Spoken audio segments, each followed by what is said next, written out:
I can simply imagine that if Michael Jackson is feeling any type of beyond it, this is what he probably looks like right now, as far as a mood goes.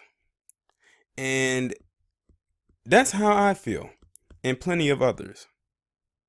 Now, you see, this is a picture of Michael Jackson. You can tell by the picture that this is him back in like the late 80s.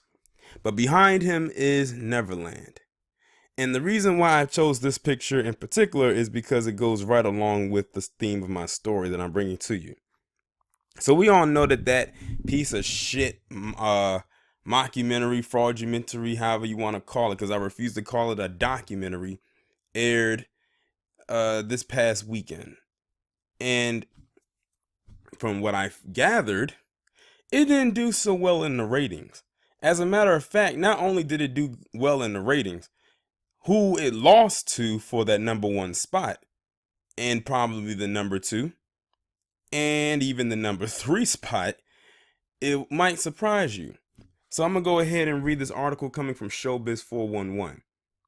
It says, after all that, Leaving Neverland was not a smash hit on Sunday night.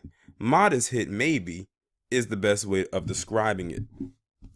The controversial Michael Jackson fraudumentary attracted just 1.285 million viewers at 8 p.m. on HBO. It was beaten by Real Housewives of Atlanta, Beachfront Bargain Hunt, and the survivalist series Naked and Afraid, all on cable.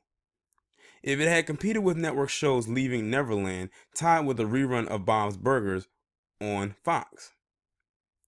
The top-rated cable show of the evening was The Walking Dead itself, dying with just 4.7 million viewers at 9 p.m. on AMC. Leaving Neverland had more publicity than any show in 2019 on any channel. It's possible that the ratings will rise via repeated viewings over several days, including other HBO outlets, but the build-up to the 8 p.m. showing on Sunday was the target, and it wasn't the hot button everyone anticipated. A million more viewers, 2.3 million, tuned into a Hallmark Hall of Fame cable rom-com show called When Calls the Heart, just to give you an idea. And that was like watching warm milk cool off. Did the Jackson supporters warn people away from Leaving Neverland? Possibly. Or just the shock value. But in the end, it may have not been worth it for HBO ratings-wise.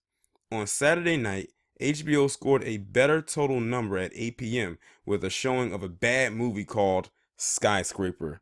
Oh, that was real shady at the end. For those of you who are not familiar with Skyscraper, that's basically this movie that Dwayne Johnson or The Rock had did last year, and you know, from what I heard, it wasn't that good of a movie.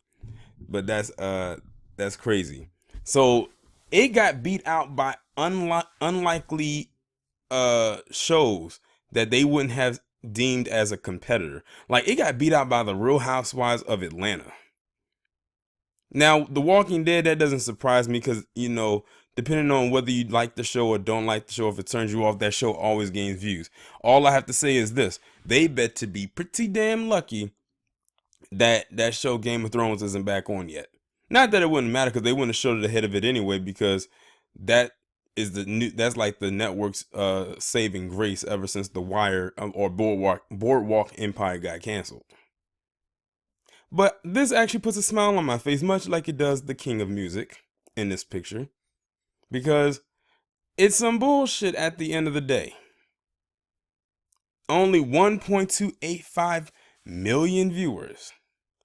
And they said it was the most built up, talked about series or whatever for, you know, of this year. Even more than that whole Surviving R. Kelly thing, which I thought was the one that got a lot of hype behind it. See, that's what they were trying to do. They were trying to get a repeat of what they did with that Surviving R. Kelly bullshit.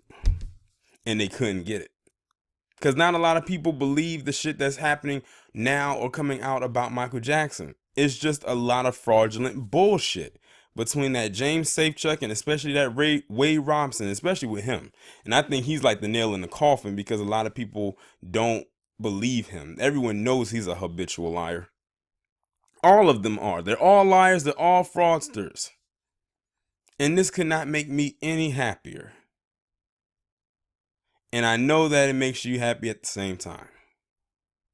So with that being said, I'm going to end the video on that note.